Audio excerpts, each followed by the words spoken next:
Next point discuss करते हैं wattless current. अभी हमने पढ़ा एसी में पावर का formula P equal to E R M S into I R M S into cos phi. अब आपने एक चीज़ और भी देखा कि अगर फाई की वैल्यू 90 डिग्री या -90 डिग्री है, जो कि कैपेसिटिव और इंडक्टिव सर्किट में आपको मिलता है, तो उस दौरान 90 की वैल्यू 0 होती है, पूरा पावर 0 हो जाता है। मतलब कि उस समय करंट फ्लो होगा, एसी फ्लो होगी इंडक्टिव और कैपेसिटिव सर्किट में, लेकिन कोई पावर नहीं होगा। तो जब पावर नहीं है, पावर को मेजर करते हैं वाट में। Without power know what means wattless current. तो ऐसे करंट को हम लोग वाटलेस करंट कहते हैं। If the AC circuit contains inductance only or capacitance only without any resistance, then phase difference between voltage and current is 90 degree. Thus, power P is equal to ERMS IRMS cos 90 equal to 0. अब एक चीज़ देखो, since average power consumed in circuit is 0, thus current in such a circuit is called wattless current. हमने मान लिया हमारे पास एक, हम ऐसे बना लेते हैं, मान लो हमारे पास यहाँ पर ये जो वैल्यू दी गई है, यह वैल्यू ERMS की है, और हमने मान लिया कि जो IRMS की वैल्यू है वह इससे फाई एंगल पर है। यहाँ पर हम मान लेते हैं कि IRMS इस जगह पर है, अब 90 डिग्री नहीं है बल्कि इस जगह पर है। तब देखो, तब तो हमारे पास पावर मिलेगा ERMS IRMS कास फाई। लेकिन अगर हम इस करंट के दो कंपोनेंट निकालें, दो कंपोनेंट का मतलब अगर हम इसको रिजोल्यूट करें अलोंग द एंगल फाई, तो यहाँ पर जो वैल्यू आएगी, किसी भी चीज़ को अगर हम फाई एंगल पर रिजोल्यूट करते हैं तो ये वैल्यू होती है IRMS कॉस फाई, और इसी का ठीक 90 डिग्री पर जो कंपोनेंट आएगा वो आएगा IRMS साइन फाई। अब देखो यहाँ पर, अब इस करंट के इस कंपोनेंट से वर्क डन होगा, इस वर्क डन या इस कंपोनेंट से आपको पावर मिलेगा, क्योंकि यहाँ पर IRMS कास फाई और ERMS के बीच में एंगल हो गया 0 डिग्री। इसका मतलब कि यहाँ पर आपको पावर मिलेगा, लेकिन करंट के इस कंपोनेंट से और ERMS के बीच में एंगल बना 90 डिग्री का। तो यहाँ पर IRMS साइन फाई और ERMS, तो IRMS साइन फाई से अगर हम निकालेंगे पावर तो वो हमको मिलेगा 0।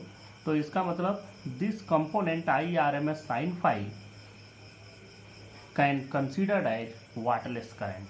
ये इसी करंट का ही एक पार्ट है, इसी कंपोनेंट का, इसी करंट का ही एक कंपोनेंट है, और ये कंपोनेंट हम कहेंगे वाटलेस करंट है। तो देखो, अगर 90 डिग्री का एंगल है तब तो वो वाटलेस करंट है, लेकिन अगर 90 डिग्री का एंगल नहीं है, उस कंडीशन में करंट को हम जो EMF है उसके एलांग और उससे 90 डिग्री पर रिजोल्यूट कर लेंगे, और तब हम जो कंपोनेंट इसका just perpendicular to the ERMS होगा उससे हमको जो पावर मिलेगा वो अगेन 0 मिलेगा, और फिर हम ये कह सकते हैं कि ERMS के परपेंडिकुलर डायरेक्शन में करंट का जो कंपोनेंट है, that component is wattless current. अब यहाँ देखें, let phi is equal to angle between ERMS and IRMS। Now we resolve IRMS along two components IRMS cos phi and IRMS sine phi. अब बात करते हैं कि इसमें क्या हो रहा है। देखो, यहाँ दो कंपोनेंट के अलॉन्ग बढ़े। Now IRMS cos phi is along ERMS, thus angle between them is 0। अब IRMS cos फाई और ERMS के बीच का एंगल 0 हो गया, तो एवरेज पावर क्या होगा, ERMS और I की जगह क्या लिखेंगे, IRMS cos फाई, और उनके बीच का एंगल cos 0 डिग्री, तो ये cos 0 की वैल्यू 1 हो जाएगी, तो एवरेज पावर इतना मिला। लेकिन IRMS sine phi is perpendicular to ERMS, 10 angle between them is 90 degree, और तब जब लेंगे ERMS और यहाँ IRMS की जगह IRMS साइन फाई और cos 90 डिग्री, उन इसके और इसके बीच का एंगल, तो ये वैल्यू हमको मिलेगी 0 degree. 10 IRMS sin phi is called ideal or wattless current. तो ये वाटलेस करंट को दोनों तरीकों से डिफाइन कर सकते हैं। एक तो प्योरली इंडक्टिव और प्योरली कैपेसिटिव सर्किट में करंट फ्लो होता है, फिर भी no power is consume, hence that is considered as wattless current. And in case of any angle between the ERMS and IRMS there is a phase difference, then we can resolve IRMS along two components. One of them is along the ERMS and other is perpendicular to the ERMS. Then the power consumed by this component which is perpendicular to the ERMS is 0, and hence the component IRMS sin phi or the component of IRMS perpendicular to the ERMS can be considered as wattless current और ideal current. Next topic है half power points. देखो simple power का formula we know that, अब आपको मालूम है P is equal to, अभी आपने निकाला ERMS IRMS cos phi। जरा और ध्यान से देखो, जब ये फार्मूला डिराइव कर रहे थे, आप पीछे करके देख भी लीजिएगा वीडियो, कि जब आप इसको कैलकुलेट कर रहे थे तो ये वैल्यू मिली थी E0 I0 by 2 cos phi। अब E0 बाई रूट 2 और I0 बाई रूट 2 किया गया, और E0 बाई रूट 2 को कहा गया ERMS, I0 बाई रूट 2 को कहे IRMS cos phi। ये हम लोग पहले पढ़ चुके हैं ड्राइव कर। हम यहाँ इस फार्मूले को थोड़ा और मॉडिफाई करेंगे। कैसे? देखो हमको मालूम है V is equal to IR होता है, तो हम I की जगह क्या लिख सकते हैं V बाई R। तो इस पूरी सर्किट में रेजिस्टेंस की जगह क्या है Z। मेन टोटल तो रेजिस्टेंस इम्पीडेंस ही होता है LCR सर्किट का, तो हम LCR सर्किट की बात कर रहे हैं। तो यहाँ पर क्या आ जाएगा, रेजिस्टेंस की जगह Z और R की जगह Z हो जाएगा, V की जगह हो जाएगा जो हमने EMF लगाया है। मतलब अगर हम I0 की वैल्यू कैलकुलेट करेंगे तो V की जगह E0 आ जाएगा और R की जगह हो जाएगा Z। तो हम ये वैल्यू रख देते हैं। cos phi की जगह आपको मालूम है बेस बाई हाइपोटेन्यूज मतलब R बाई Z, ये वैल्यू आ जाएगी। तो हम लोग इसको भी रखते हैं। देखो ये वैल्यू हो गया, पहले 1/2 बाहर कर दें इसमें से, फिर बचा हमारे पास E0 और I0 की जगह हमने रखा E0 डिवाइडेड बाई Z, और cos phi की जगह रख दिया R बाई Z। तो हमारे पास अब टोटल वैल्यू क्या मिली, 1/2 E0 square R total divided by Z square, ये वैल्यू आपको मिलती है। Where Z is equal to √R square plus XL minus XC whole square, हम लोग पहले ही पढ़ चुके हैं। यहाँ से भी आप पाइथागोरस थ्योरम से भी देख सकते हैं, इसकी वैल्यू इसके और इसके यहाँ से मिल गया। अब बात करते हैं कि एट रेजोनेंस ये वैल्यू क्या हो जाएगी, XL इक्वल टू XC हो जाता है।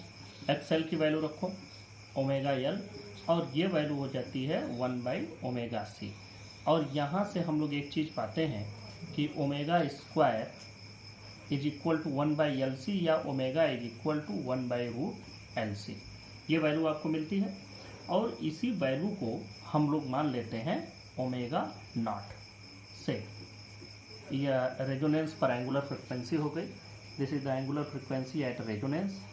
अब आगे देखो कि जब ये वैल्यू हो जाएगी तो उस समय इसकी वैल्यू जो Z की वैल्यू है वो Z की वैल्यू इतनी है, और इसमें से ये इतना हट गया, मतलब ये इतना घट गया तो मतलब कि ये जो R की वैल्यू है इसको हटा दिया तो ये घट गया।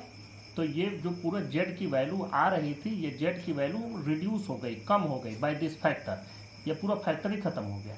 तो अगर Z की वैल्यू कम हो गई तो Z जैसे ही कम होगा वैसे पावर बढ़ जाएगा।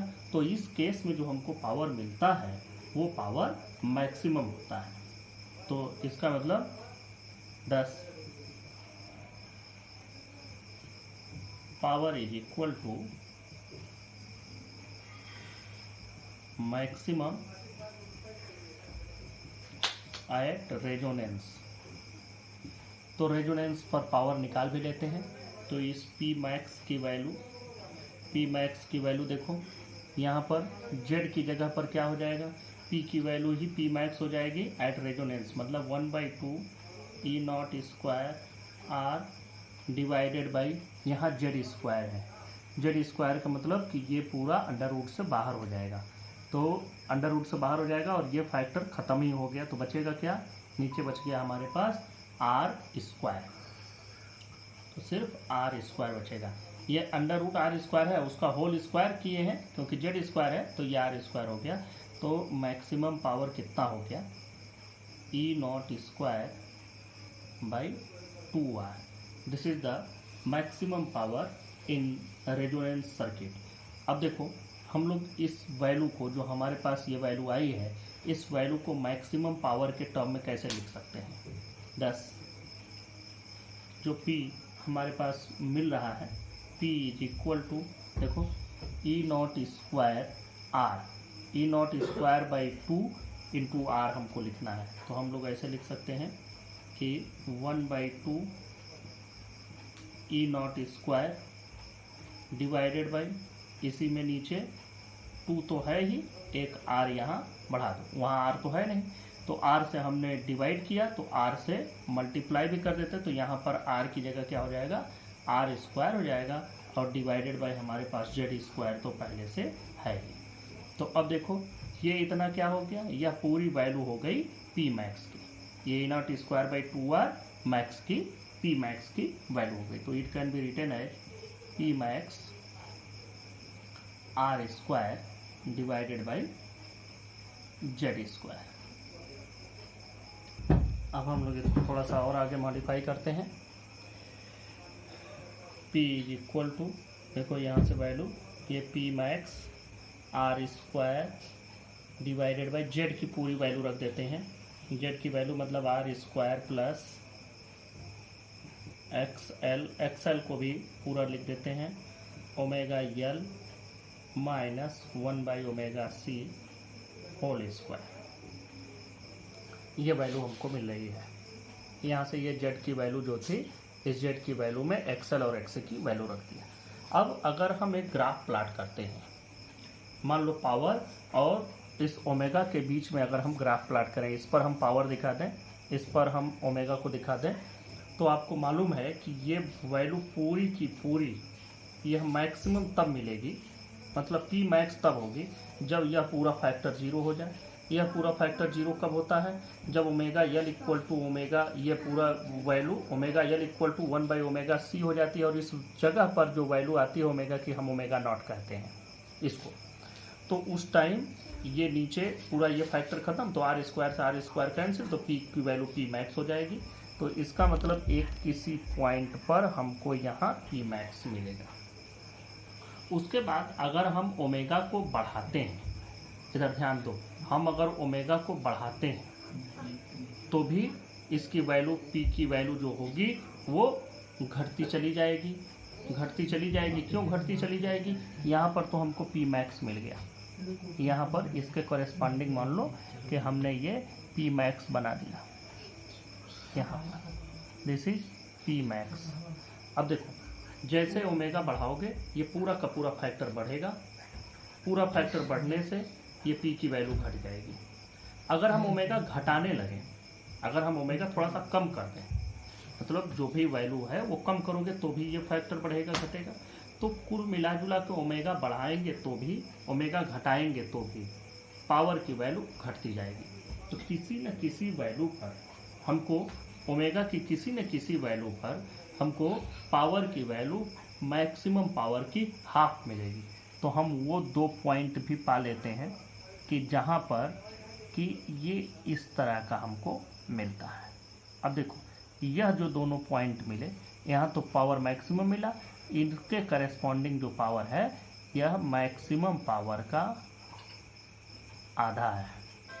अब अगर हम इसको आगे बढ़ाते हैं तो ये इस तरीके से आगे, जैसे जैसे ये हम घटाते जाएंगे वैसे वैसे घटता जाएगा, इधर अगर हम बढ़ाते जाएंगे तो बढ़ता जाएगा, ऐसे करके। तो इस तरह से इसके करेस्पॉन्डिंग ये जो दोनों वैल्यू मिली हैं, जिन पर हमको ये मैक्सिमम पावर का हाफ मिल रहा है, इनको हम मान लेते हैं, कोई दो वैल्यूज का नाम दे देते हैं। जैसे इसको ओमेगा 1 कह दिया, इसको ओमेगा 2 कह दिया। इसके करस्पॉन्डिंग जो वैल्यू है ओमेगा की, इस पर तो मैक्सिमम पावर मिल रहा है, तो ये ओमेगा नॉट हो गया। Omega 1 is less than omega naught, omega 2 is greater than omega naught, और ये इसके बीच में हमको एक यूजफुल फ्रिक्वेंसी मिल रही है। अब यहाँ पर जो इनके बीच में गैप मिल रहा है, इस गैप को हम लोग कहते हैं डेल्टा ओमेगा।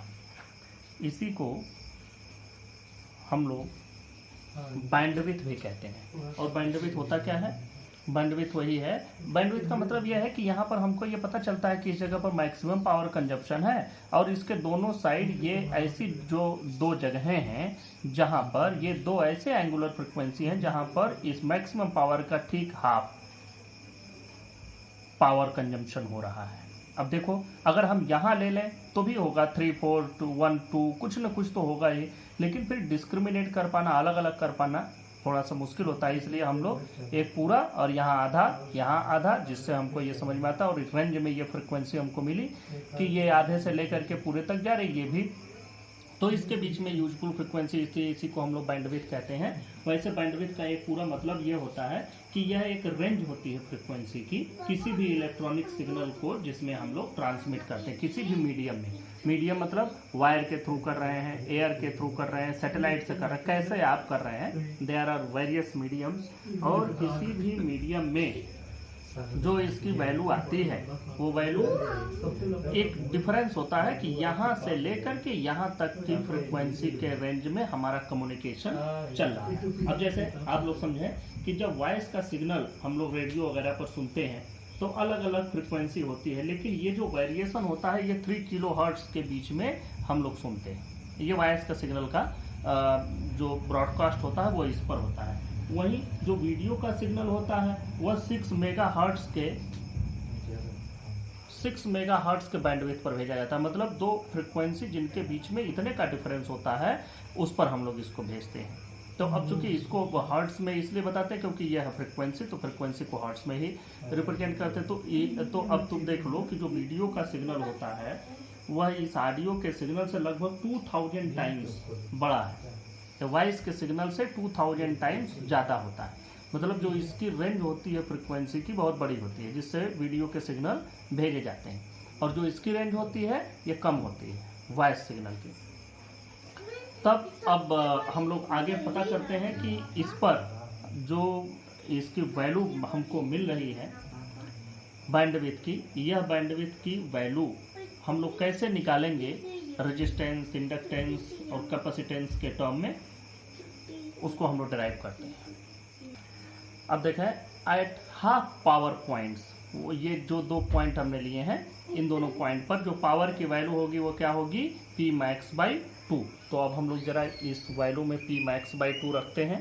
देखो, P max divided by 2 is equal to P max R square divided by R square plus omega L minus 1 by omega C whole square. अब जरा सा ध्यान दो, P max से P max कैंसिल हो गया, ये 2 से R स्क्वायर मल्टीप्लाई हो जाएगा, 2R square is equal to, यहाँ से देखो क्या बचा, R square plus omega L minus 1 by omega C whole square. यहाँ से आपको ये वैल्यू मिली है।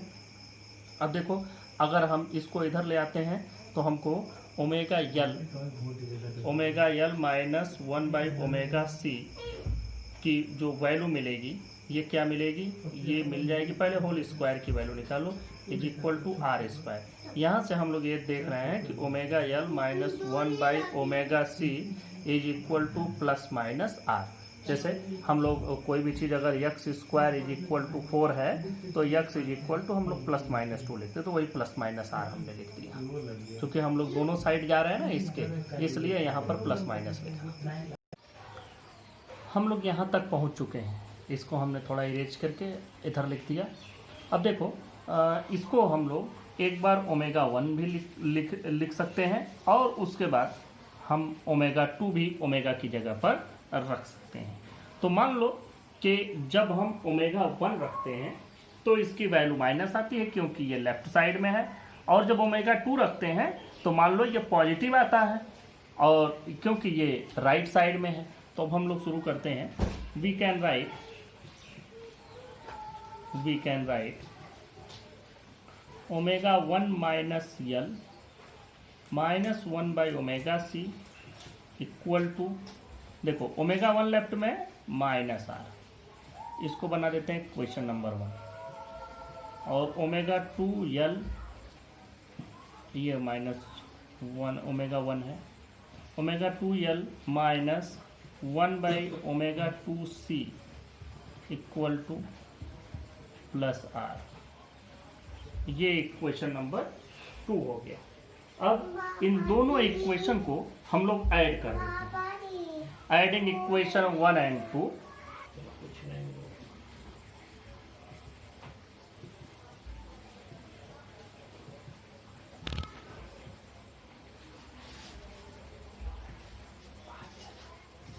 Adding equation 1 and 2 we get, देखो यहाँ omega 1 plus omega 2 L minus, अब हम लोग इसको भी डिडक्ट करते हैं। देखो यहाँ से 1 बाई सी कामन ले लो, 1 बाई सी अगर कामन ले लें तो क्या बचेगा, 1 by omega 1 plus 1 by omega 2। देखो ये माइनस कामन ले लिया, अगर माइनस से मल्टीप्लाई कर दो तो फिर माइनस ही हो जाएगा, ये तो सिंपल मैथ है, आप समझ रहे होंगे। इक्वल टू ये वैल्यू अब माइनस आर और ये प्लस आर मिल करके 0 हो गया। अब देखो अगर हम इसको एलसीएम लेकर के ऐड करते हैं, omega 1 plus omega 2 L minus 1 by C, simple addition, omega 1 omega 2 ये हो जाएगा इसका एलसीएम, और ऊपर बच जाएगा omega 2 plus omega 1 equal to 0। अब यहाँ से एक काम और हम कर सकते हैं, हम इसको ओमेगा 1 प्लस ओमेगा 2 कॉमन ले करके दोनों में से हटा सकते हैं। ओमेगा 1 प्लस ओमेगा 2 कॉमन ले लो तो क्या बचेगा, L minus 1 by C omega 1 omega 2 equal to 0, ये वैल्यू आएगी। अब देखो यहाँ पर आपको क्या करना है, ध्यान दें, यहाँ पर इसको हम 0 में ट्रांसफर कर देंगे तो ये वैल्यू क्या बचेगी, देखो यल पूरा हम स्टेप बाय लिखते हैं, यहाँ से implies L is equal to 1 by C omega 1 omega 2। अब देखो यहाँ से क्या मिल जाएगा, यहाँ से मिल जाएगा L C equal to 1 by omega 1 omega 2, मतलब कि omega 1 and omega 2 can be written as 1 by L C. अब हम इक्वेशन 2 से इक्वेशन 1 को डिडक्ट कर देते हैं। सब्ट्रैक्टिंग इक्वेशन 2, नहीं subtracting equation 1 from equation 2 we get, हमको यहाँ ये बैंडविड्थ पता करनी ओमेगा 2 माइनस ओमेगा 1 की वैल्यू, इसीलिए ये सारा तामझाम हो रहा है। अब ये देखो इक्वेशन 2 में से इक्वेशन 1 डिडक्ट करो, पूरा ध्यान से देखिएगा। 2 में से 1 डिडक्ट करेंगे तो ओमेगा 2 माइनस ओमेगा 1 हो जाएगा, ये ओमेगा 2 माइनस ओमेगा 1 यल कॉमन ले लिया। अब देखो ये माइनस 1 बाई ओमेगा 2 सी, और जब इसको डिडक्ट करोगे तो ये लिखा जाएगा plus 1 by omega 1 C equal to, ये आर में से आर डिडक्ट होगा, माइनस आर डिडक्ट करोगे तो 2r हो जाएगा। अब हम यहाँ पहुँच गए, अब हम इसको सॉल्व करते हैं। अब ध्यान से देखो यहाँ पर भी 1 बाई सी कॉमन ले लोगे, जैसे ही आप 1 बाई सी कॉमन लेते हैं वैसे ही आपके पास जो बचेगा वो लिखते हैं। देखो यल ओमेगा 2 माइनस ओमेगा 1, हम देखो इसको ऐसे लिखते हैं प्लस 1 बाई ओमेगा 1 सी यहाँ लिख सकते हैं। तो अगर 1 बाई सी कॉमन ले लेंगे तो क्या बचेगा, 1 बाई ओमेगा 1 यहाँ बचा और माइनस 1 बाई ओमेगा 2 यहाँ बचा इक्वल टू 2r। अब आपको यहाँ पर प्लस ये 1 बाई सी ऐसे ही रहेगा, कॉमन एलसीएम ओमेगा 1 ओमेगा 2, तो यहाँ ओमेगा 2 माइनस ओमेगा 1, ये तो ऐसे ही एज इट इज ये वैल्यू आपको मिली। इस वैल्यू में अब ध्यान दो, यहाँ पर हम लोग ओमेगा 2 माइनस ओमेगा 1 कॉमन ले सकते हैं। कॉमन ले ले, यहाँ पर ओमेगा 2 माइनस ओमेगा 1 कॉमन ले लिया। जो बच रहा है वो यहाँ यल बचा, प्लस यहाँ पर बचा 1/c इंटू 1/ओमेगा 1 ओमेगा 2 इक्वल टू 2r। जरा देखना, 1/ओमेगा 1 इंटू ओमेगा 2 की वैल्यू हमको कुछ मिली है, और ये वैल्यू आपको दिख रही है यल सी के बराबर है। तो इसका मतलब इस पूरे की वैल्यू हो जाएगी एल सी। तो ओमेगा 2 माइनस ओमेगा 1, और जो ब्रैकेट में बच रहा है L plus 1/c into L C equal to 2r। अब अगली बात पर चलते हैं। यहाँ से एक सी से ये सी कैंसिल हो जाएगा, क्या बचेगा, यल और यल मिल करके 2l हो गए। तो omega 2 minus omega 1 into 2l equal to 2r। और यहाँ से आपको ये भी पता चल जाएगा, ये 2 से 2 कैंसिल कर दो, तो क्या बचा, omega 2 minus omega 1 equal to r/l, and this is delta omega. यही आपका डेल्टा ओमेगा की वैल्यू हो गई। ये देखो ओमेगा 2 माइनस ओमेगा 1, यही डिफरेंस ही डेल्टा ओमेगा के बराबर है। अब यहाँ से देखो डेल्टा ओमेगा की वैल्यू या बैंडविड्थ की वैल्यू हमको r/l मिलती है। अब इसको फिगर से देखो, यहाँ से ये पूरी वैल्यू r/l मिली, यह इतना यहाँ से लेकर के यहाँ तक r/l है ये वैल्यू। तो इसका मतलब कि ये आधी कितनी होगी, r/l का आधा मतलब r/2l।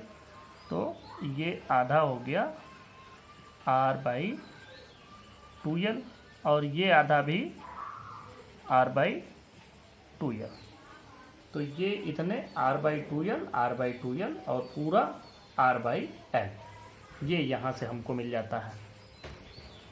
अब हम लोग डिस्कस कर लेते हैं यहीं पर क्वालिटी फैक्टर, क्योंकि मैं क्वालिटी फैक्टर के बारे में थोड़ा सा आइडिया आपको हमने दिया था, उस चीज़ को यहाँ पर हम लोग एक बार और कायदे से देख लेते हैं। देखें क्वालिटी फैक्टर और क्यू फैक्टर, ये मैंने पहले भी बताया था, यहाँ पर थोड़ा और कायदे से आप देख लें। It is a dimensionless number equal to the ratio of resonant frequency to bandwidth. Q factor describes the sharpness of resonance, यह रेजोनेंस के शार्पनेस को बताता है। तो रेजोनेंट फ्रीक्वेंसी बाय बैंडविड्थ ये आता है, और रेजोनेंट फ्रीक्वेंसी तो तब होते हैं XL इक्वल टू XC, वहाँ से आपने निकाला omega square equal to 1/LC, तो ओमेगा इक्वल टू 1/√LC, ये वैल्यू होती है इसकी। और इसकी वैल्यू तो अभी अभी हम लोगों ने निकाला, डेल्टा ओमेगा की वैल्यू आ रही है r/l, तो इसको आप लिख दें r/l। देखो इसको सॉल्व करते हैं, सॉल्व करेंगे तो ये वैल्यू आपको मिल जाएगी, ये लिखेंगे 1/√LC और इंटू ये हो जाएगा l/r। यह यल इससे कैंसिल होगा, तो अंडर√l यहाँ बचेगा, √c यहाँ बचेगा, तो we can write it 1/r√l/c। This is the value of Q factor, या Q simple Q equal to 1/r√l/c।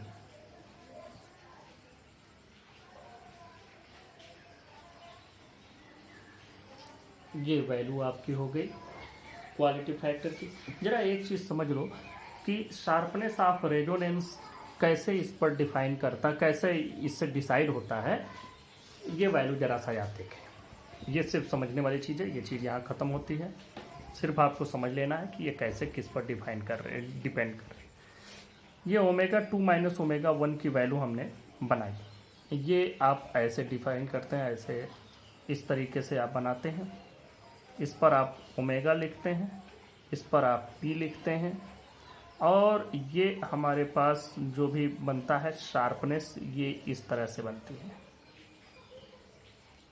ये हमारे पास फार्मूला बनता है। यहाँ पर हाफ पावर मिलता है, यहाँ पर पी मैक्स मिलता है, यहाँ पी मैक्स पाते हैं, और यहाँ पर पी मैक्स बाई 2 मिलता है, हाफ पावर पॉइंट जिसको बोलते हैं, ये दोनों साइड। यही शार्पनेस है। तो कोई भी चीज़ शार्प तब होगी, देखो अब इस तरह से, एक तो ऐसे बनता चला जाए, ये शार्पनेस नहीं हुई, लेकिन अगर ये ऐसे बनता चला जाए तो ये शार्प होता चला जाएगा। ये शार्प तब होगा जब ये ज़्यादा पतला हो, और ये पतला हो मतलब कि जो यहाँ से यहाँ की वैल्यू है, ये वैल्यू डेल्टा ओमेगा है, यह वैल्यू अगर कम आएगी तो ये शार्प होगा, ज़्यादा शार्प हो जाएगा। अच्छा चलो, अब हम डेल्टा ओमेगा की वैल्यू पर आते हैं। डेल्टा ओमेगा की वैल्यू कम कब होगी, शार्प कब होगा?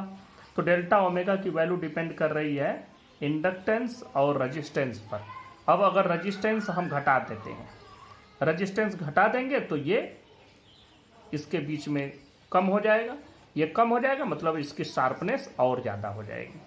तो यह जो रेजोनेंस की शार्पनेस है, यह रेजोनेंस की शार्पनेस इस बैंडविड्थ पर डिपेंड करती है, कुल मिलाकर रजिस्टेंस पर डिपेंड करती है। और मैंने इसके पहले वाले लेक्चर में मैंने आपको बताया भी था कि जब मॉडरेट वैल्यू लेते हैं, अगर आर की वैल्यू मतलब मीडियम रेंज में ले लिया मॉडरेट, तो शार्पनेस थोड़ी सी रहेगी। आर की वैल्यू बहुत कम ले लिया तो हमको शार्पनेस ज़्यादा मिलेगी। अगर आर की वैल्यू बढ़ा दिए तो ये ज़्यादा हो जाएगा, ये ज़्यादा हो जाएगा तो ये शार्पनेस घट जाएगी, तो फ्लैटनेस आ जाएगा। ये इस तरह से हो जाएगा। ये जितना ज़्यादा आर बढ़ाते जाएंगे यह उतना ज़्यादा फ्लैट होता जाएगा, क्योंकि तब ये वैल्यू बढ़ जाएगी। तो इसका मतलब आपको ये समझाने के लिए सिर्फ मैंने बताया था कि जिससे आपको समझ में आ जाए कि how the sharpness depends on resistance. तो we get maximum sharpness at low resistance, medium range sharpness at medium range of value, moderate value of resistance, and at high resistance we get minimum sharpness। ये आपका complete होता है quality factor. और next topic पर बात करते हैं average power associated with a resistor. अब इसमें हम लोग क्या करते हैं, सिंपली बहुत लंबी थ्योरी इसकी नहीं लिखनी है, सिर्फ आपको डायरेक्ट फार्मूला डिराइव करना है। Let E is equal to E naught sine omega T and I is equal to I naught sine omega T. इसमें देखें दोनों ओमेगा टी लिया है, और वो भी इसलिए लिया है क्योंकि प्योर रजिस्टिव सर्किट है। इसमें वोल्टेज और करंट दोनों सेम फेज में होते हैं। ओमेगा टी ये भी, ओमेगा टी ये भी, मतलब दोनों का एंगल सेम, मतलब दोनों का फेज सेम। अब जब हम पावर की बात करेंगे तो अगर हम इसमें थोड़े से पावर, इंस्टेंटेनियस पावर की बात करें, पावर हमको मिलता है रेट ऑफ वर्क डन, मतलब D W by D T, ये आपको पावर मिलेगा। यहाँ से हम अगर वर्क डन को कैलकुलेट करें तो मिलेगा पी डी टी, और अगर हम यहाँ से P की वैल्यू रखें तो P की वैल्यू आपको मालूम है ई आई कॉस फाई। अभी हम लोगों ने पावर कैलकुलेट किया है ई I cos phi. Cos phi में फाई की वैल्यू होती है फेज डिफरेंस की, यहाँ फेज डिफरेंस है ही नहीं, कॉस फाई मतलब कॉस 0 हो जाएगा, मतलब यहाँ वैल्यू आ जाएगी E इंटू आई। तो हम लोग लिख सकते हैं ई आई इंटू डी टी। और ये भी पूरा पूरा अगर हम लिखें तो E की जगह E naught sine omega T, I की जगह I naught sine omega T और डी टी। अब यहाँ पर देखो E naught I naught sine square omega T, तो यहाँ से हम लोग डी डब्ल्यू की वैल्यू कैलकुलेट कर रहे थे, तो E naught I naught sine square omega T D T. यहाँ इस वैल्यू में अगर आप देखें तो हमको अब एवरेज पावर चाहिए। ये हमको थोड़ा सा पावर मिल गया, थोड़ा सा वर्क डन मिल गया for small time D T. अब हमको क्या चाहिए, हमें चाहिए पावर। पावर का मतलब हो गया कि work done per unit time, power का मतलब ये हुआ work done per unit time. तो हम यहाँ पर क्या करते हैं, एक कंप्लीट साइकिल के लिए एवरेज पावर कैलकुलेट करते हैं। एवरेज पावर डिसिपेटेड पर साइकिल। देखो सारी चीजें ऐसे ही एज इट इज रहेंगी। तो एवरेज पावर डिसिपेटेड जब हम कैलकुलेट करेंगे तो PAV, ये इंस्टेंटेनियस पावर की वैल्यू हमने कैलकुलेट की है, ये instantaneous current voltage, instantaneous current. तो PAV अब ओवर वन साइकिल हम वैल्यू कैलकुलेट कर रहे हैं, तो मतलब वन साइकिल में work done divided by one cycle का टाइम, मतलब टाइम पीरियड। हम इसको ऐसे लिख सकते हैं 1/T इंटू वर्क डन, और ये वैल्यू हो जाएगी 1/T इंटू DW। यहाँ इसको ओमेगा ना समझ लेना, ये वर्क डन है DW, यहाँ ओमेगा है, तो ये DW। और हम इसको कहाँ से कहाँ तक इंटीग्रेट करेंगे, 0 से T तक। अब देखो 1/T इंटीग्रेशन यही हो जाएगा E0 I0 sign square omega T dt, कहाँ से कहाँ तक, 0 से T तक। इस फार्मूले में सिर्फ एक बात आपको समझना है, और वो बात समझनी है कि जो साइन स्क्वायर ओमेगा T का इंटीग्रेशन होता है वो डायरेक्ट नहीं होता है। तो इसके लिए हम लोग एक मेथड यूज करते हैं, वो यहाँ मैं आपको बता रहा हूँ।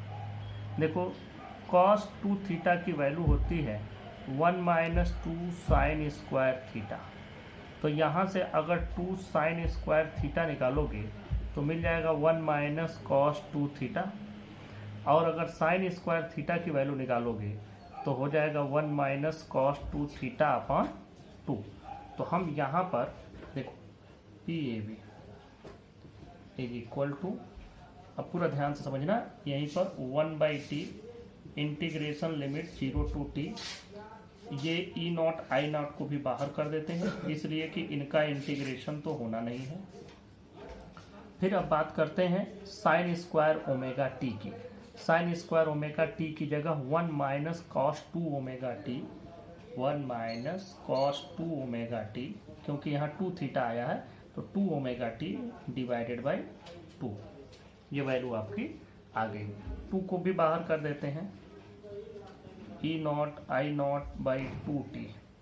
तो हमारे पास ये इंटीग्रेशन में जो चीज़ें बच रही हैं, ध्यान देना यहाँ पर dt हमने नहीं लिखा, ये dt equal to E0 I0 by 2 बाहर कर दिया।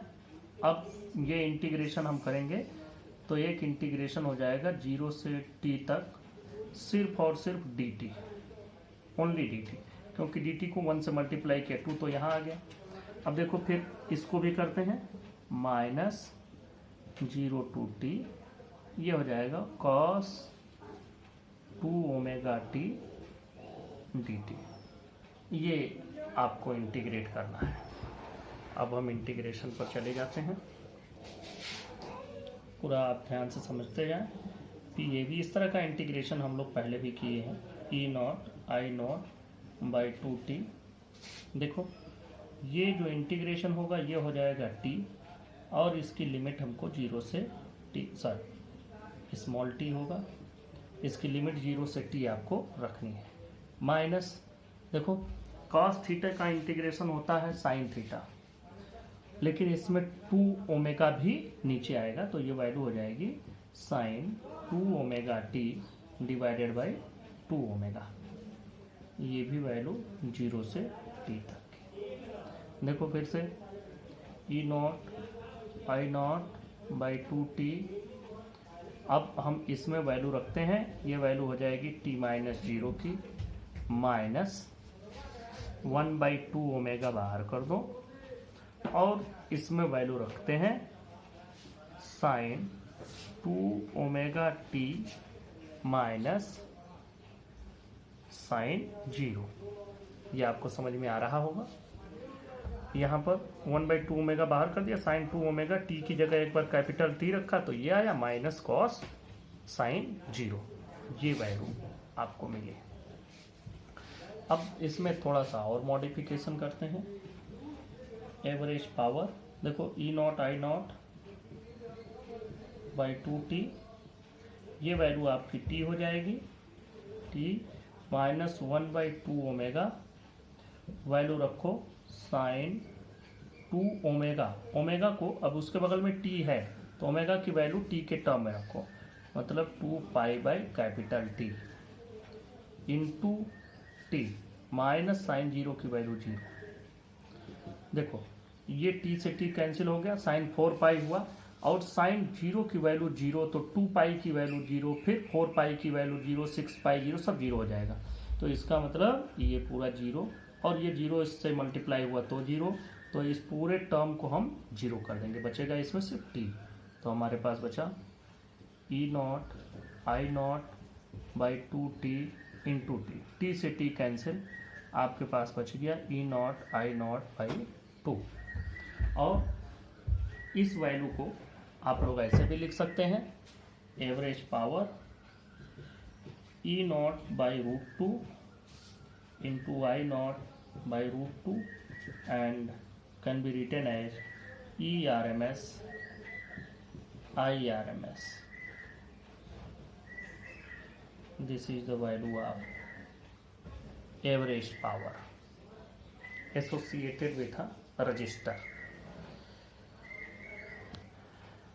Energy stored in an inductor, देखो जब किसी इंडक्टर में आप AC पास कराते हैं तो चूंकि इंडक्टर में जैसे AC आप देंगे तो वेरिएबल करंट इससे पास होगा, इससे पास होने वाला फ्लक्स चेंज होगा, इसमें इंड्यूस्ड EMF जनरेट होगा जो इसके अपोजिट डायरेक्शन में, आपके अप्लाइड करंट के अपोजिट डायरेक्शन में अपना करंट फ्लो कराएगा।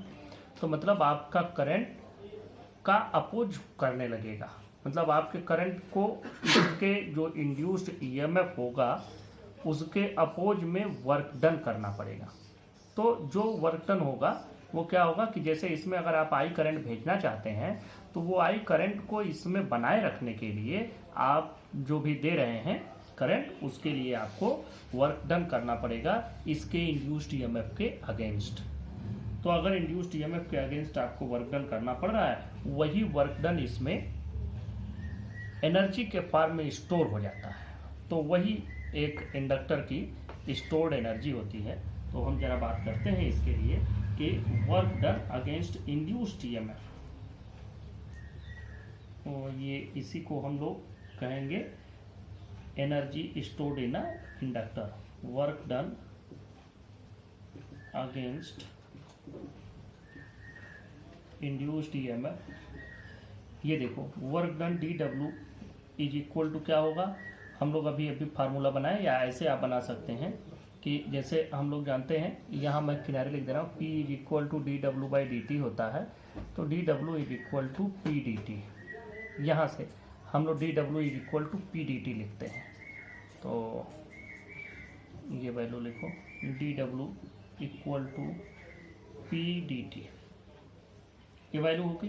P की वैल्यू आपकी क्या होती है, वोल्टेज इंटू करंट, तो मतलब E इंटू आई इंटू dt। अब देखो यहाँ पर जो E की वैल्यू होती है, यहाँ पर एक बात आपको और भी लिखना है, यहाँ इसको नेगेटिव साइन के साथ लिखना है। अब नेगेटिव साइन क्या है, नेगेटिव साइन ये बता रहा है कि यह इंड्यूस्ड EMF है और इस इंड्यूस्ड EMF के अगेंस्ट हमको वर्क डन करना पड़ रहा है, so this is represented with negative sign. लिख भी देते हैं negative sign represent that work is to be done against induced EMF। E is equal to, E की वैल्यू भी लिख देते हैं, E की वैल्यू क्या हो जाएगी, हम लोग पहले ही पढ़ चुके हैं, -LdI/dt। ये आपको मालूम है, इंडक्टर के लिए ये फार्मूला आप पढ़े हुए हैं। अब ध्यान से समझो, यहाँ यही E की वैल्यू उठा करके इसमें रख दो, तो dW इज इक्वल टू हो गया माइनस E की जगह रखो -LdI/dt और इंटू डी टी। तो डी टी से डी टी कैंसिल, माइनस से माइनस मल्टीप्लाई होके प्लस, तो बचा कितना एल डी आई। यह इतना आपको वर्क डन, नहीं इसमें एक चीज़ छूट गया, ये तो इसकी वैल्यू हो गई, ई की आई भी था इसमें, आई भी लिख देते हैं, तो यहाँ value I L I D I. यह इतना इसमें आपको वर्क डन करना पड़ा to maintain I small current D I. तो अब अगर करंट की वैल्यू मैक्सिमम कहाँ तक जाती है, जैसे जब हम लोग कोई एसी पास कराते हैं तो एसी की जो मैक्सिमम वैल्यू होती है वो आई नॉट होती है, तो इसलिए हम लोग आई नॉट तक इसको ले जाएंगे और वहाँ तक के लिए वर्क डन कैलकुलेट करेंगे। तो total work done in building up, total work done in building up a current, total work done in building up a current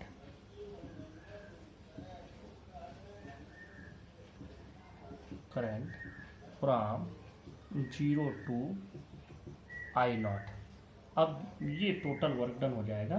तो ये देखो एल आई डी आई को ही इंटीग्रेट कर देंगे, एल आई डी आई को integrate कर देंगे 0 से आई नॉट तक के लिए। बस ये वैल्यू बन गई एल, ये वैल्यू हो जाएगी I square by 2 integration 0 to I not.